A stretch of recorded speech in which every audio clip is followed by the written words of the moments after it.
Hello and welcome to this special edition of the LNUR Line podcast for LEGO Train fans. I'm Richard, chair of LNUR, and we have a couple of members with us. So we have Andrew, our podcast runner. Hello. Matt, our podcast producer. Hi. Henry. Hello. Will. Hello. And Miller. So in this episode of the LNUR Line podcast, we're going to be talking about the LNUR Awards. So these are models selected. We select a shortlist from UK entries to the Brick Train Awards. And we select a shortlist and then we let members vote on them. And the top three prizes, thanks to our sponsor TechBrick, who are the UK Bricks distributor. We have prizes. So first prize is £75 voucher for TechBrick.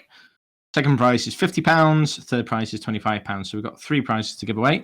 And we have a shortlist. It's a very short shortlist, isn't it? It's 8 models, I think. Unless my eyes have gone wonky. Yes, it's 8. Yeah. Although 8. technically one of them's got lots of trains. Thanks, Maths Boy, for counting to 8 for me. That's very much appreciated. Right, okay. So let's start with the shortlist. First on the shortlist is the BR Class 43 by Kevin Coppice, aka Nick a Brick of Glory. Next up is the GWR Diesel Rail Car by Ben Rogers. BR Class 33 by Stuart Jones. 060 Austerity in Longmoor Military Railway Livery by Rory Falconer. British Rail VGA Air Braked Vans by Andy Mitchell, aka Hod Carrier. BWR 1500 class by Paul Robinson, who was one of our winners last year. And a TFOL entry is the Merchant Navy number 35011, General Steam Navigation by Ed Flynn. And another TFOL entry, the 75-ton breakdown crane, Selwyn by Morgan Whittle. So some really good entries there. And from third place up, and this is all based on votes from LNUR members over the past, I think we gave them about a week to vote in the members group. So in third place is Stuart Jones BR Class 33. In second place is Paul Robinson's GWR 1500 class. And in first place is the 060 Austerity by Rory Falconer.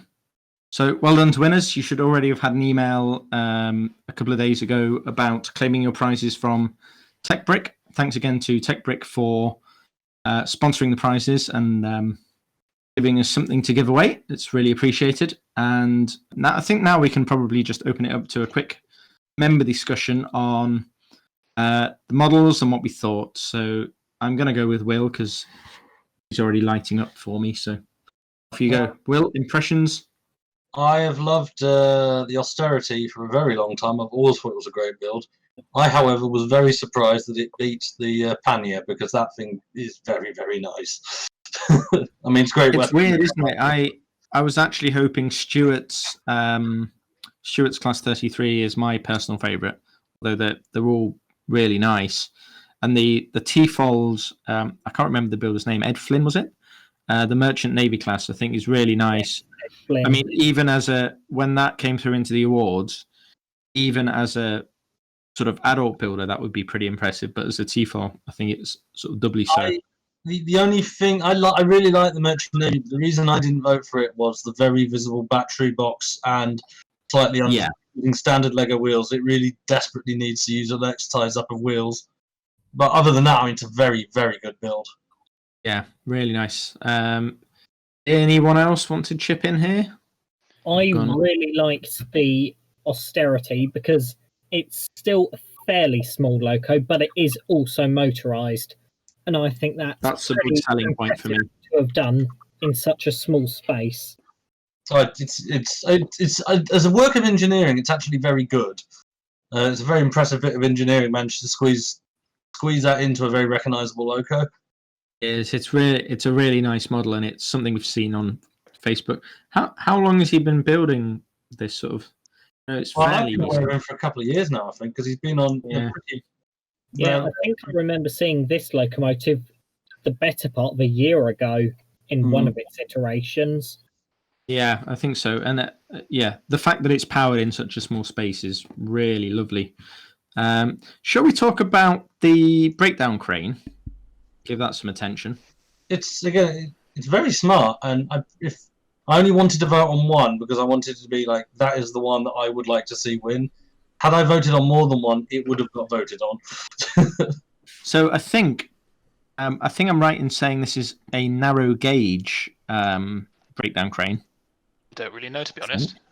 I think it is, because a lot of Morgan's stuff this year that he did submit multiple models, and that was seemed to be a recurring theme. But he's he builds some really nice stuff. Very promising builder.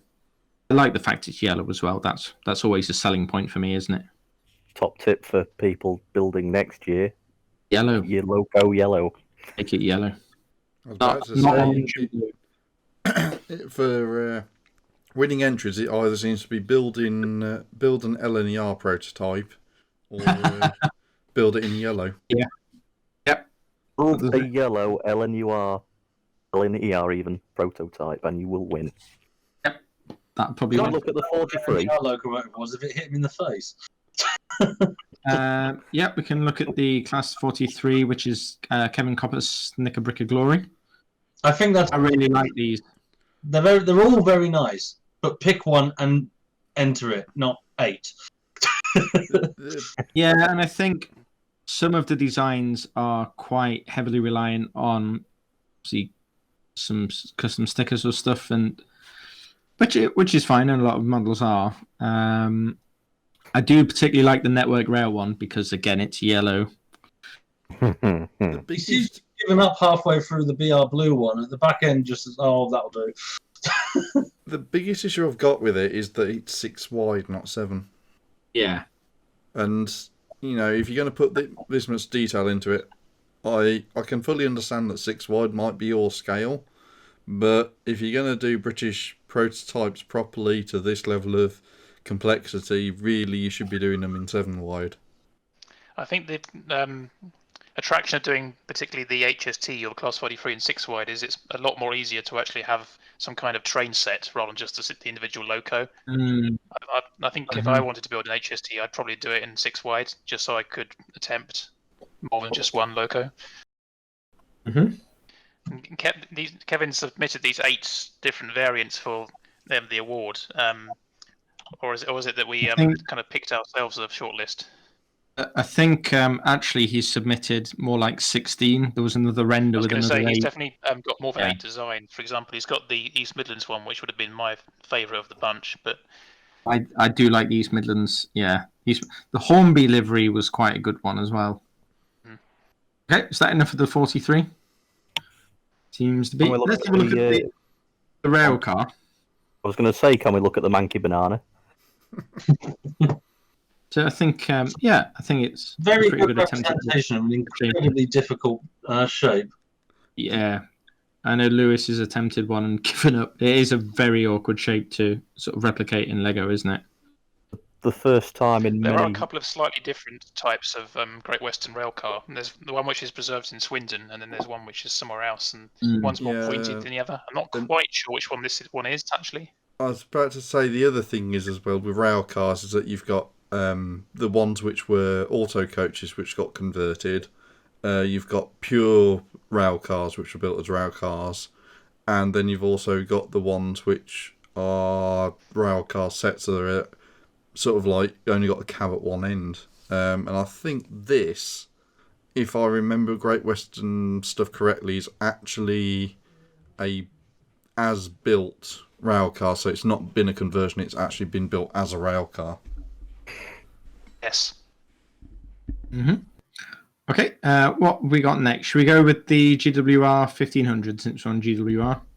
Yeah, I was very impressed when I saw Paul come out with this model. I think it would have had a fair shot in the actual awards as well as just the LNUR awards. It was definitely discussed, yeah. As was we discussed a lot of steam locomotives. I think Will's A3 came up. Luke's one of Luke's models, although I can't remember which one, came up. A couple of others, but yeah, this is really stunning, isn't it? I think both this one and the also the eventual winner, the 060 Austerity, a good demonstration of what can be done in 8 wide in terms of how you can get the proportions right and a bit more detail in, particularly with the 1500 class with the detail. If I was going to offer a tip, I'd suggest doing the track in a different colour from black if your engine's black, so it can show it off better. Yeah, I would agree. I think that's quite a sensible. Brown sleepers or whatever, just to. Though, am I right in thinking a brown 1x1 tile doesn't exist? That's true, but No. Brown doesn't. Red there's is something to show it off a bit easier. That's all. Yeah. They exist, but thanks to myself and other people building my track, they're hard to come by these days. It's your fault. Yeah, Ooh. You're not even sorry, are you? not even slightly. I gave those instructions away for free as well. Yeah, I think it's a really nice. Paul's. It was Paul's 08, wasn't it, that won last year, and he's certainly got an eye for detail. What a year that was! It's a really great replication. I like the running gear and the rods. I think that's really smart. And it's a prototype which I don't think we've seen much done in Lego before as well. You've seen the pannier tanks, which are the more traditional shape in green, but not necessarily this one. I was about to say, I think I've seen 5700s and 8750s, but not a 1500 before. And it's, as a Great Western class, it's also quite unusual because I think it was the only pannier tank class they did with outside valve gear. But I'm not sure whether that was because it was towards the end of the Great Western, just before it got bought by BR. Mm-hmm. I might need to have a check of that for record. Can we look at the grey and red one that I don't know the name of? So the British Rail VGA air braked vans by Andy Mitchell, aka Hod Carrier. I think he's got some good techniques going on there, but I guess maybe it isn't as eye-catching as some of the other entries. That's maybe why it didn't do so well. Yeah, and I think given a choice between a wagon and a loco, I think a loco is always going to win, isn't it? Probably so. You can drive a loco without wagons. A wagon without a loco is pretty bloody useless. No, I don't know. You could get it on a slope. A slight update for everyone. I've had a quick look, and the 1500 class only had 10 models built, and they were all built in 1949. So it is actually a British Railways loco, not a Great Western loco, even though it's based on Great Western designs. My presumption is Great Western design that didn't get built until BR, much like the A1s, because the A1s were never built under LNER either. Initially, BR just let them keep building their locos until they could work out what they were doing with themselves. Shall we look at the diesel we haven't looked at? No. Yeah. Let's do it. So I think Richard mentioned that this would have been his personal favourite, and I think it was mine as well. I think I was really impressed with the way Stuart had put this thing together, particularly around this screen area. Very curves and shaping.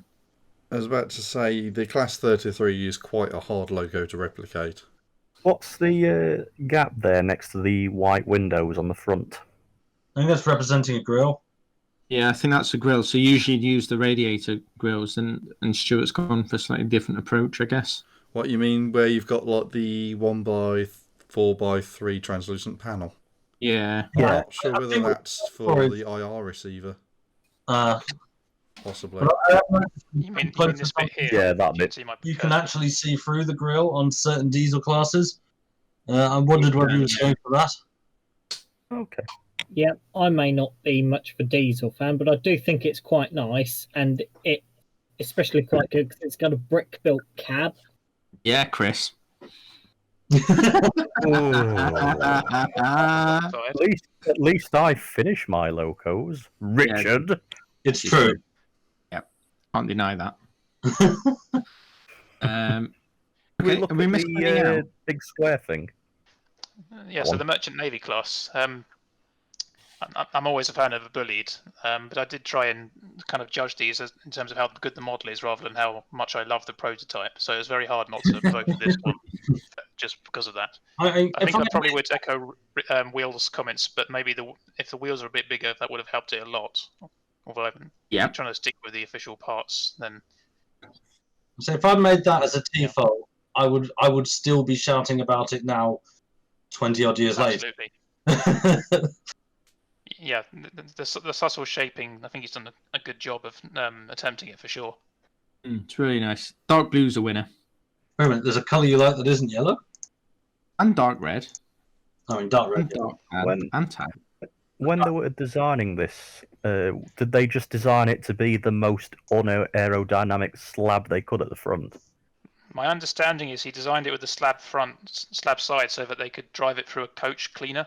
Yes, they did. They did it so that effectively the loco could couple up to the passenger coaches and take the entire train through. And I don't think it was intended to be streamlined as such, just easier it's called air smoothed. And there is, and I hate to disagree with or call Miller's chagrin out, but although it isn't streamlined per se, it does have some streamlined qualities to the loco. Although it's not so much the sides, it's the front, it's. I mean, it's not represented because obviously it's a scale issue, but obviously the front itself, it does sort of direct the air through the smoke deflectors, the smoke deflectors. There's also where the chimney is. That bit's also pretty much just like a hollow sheet, so the air can again lift the smoke up. So it is what I'd say semi-streamlined, but it's not streamlined as you would say an A4, for example. And one thing that might be worth mentioning is this particular loco he's modelling here, number 11, General Steam Navigation. There's none of the real locos preserved, the merchant navies at least, in this streamlined-ish way. But there's a group that's restoring this one back to original condition. So that would be quite something special to see. So it's another prototype to be restored. See, as somebody who's a big fan of the Bullies, I honestly I've never felt that there was a desperate need to re-streamline the merchant navies because they're very slightly longer and look identical to the streamlined West Countries and Battle of Britons. I never really saw the point. I think when you compare at least the rebuilt versions, which aren't streamlined, there's something about the merchant navies which is just a bit more impressive than the light Pacifics, and they are more powerful as well. Well, if you're going to re-streamline a merchant navy, I don't know, was it the merchant navies or the slightly lighter ones that had the very slightly different streamline front when they were first built? Or did they all have when the merchant navies first came out, they looked really weird. Like, if you're going to do it with that front, because that is different. I'm not sure. Yeah, I'm not the biggest fan of the original version of them, but anyhow. Bloody hell, guys! I wish I'd not asked now. Welcome to this bully podcast. So I think it's a lovely shade. That's all of the models covered. So well done to the winners. Enjoy your prizes and also join LNUR. Join LNUR. Join LNUR. Yeah, one of my models was in the LNUR awards last year, and I joined LNUR and never looked back. Oh, great! Now no one's going to join. Yeah, great. Okay, so thanks again for listening to the LNUR Line podcast for LEGO Train fans. We're on Twitter, Facebook, Instagram, and YouTube as LNUR or LNU Railway. It's really catchy. See you again soon. Bye.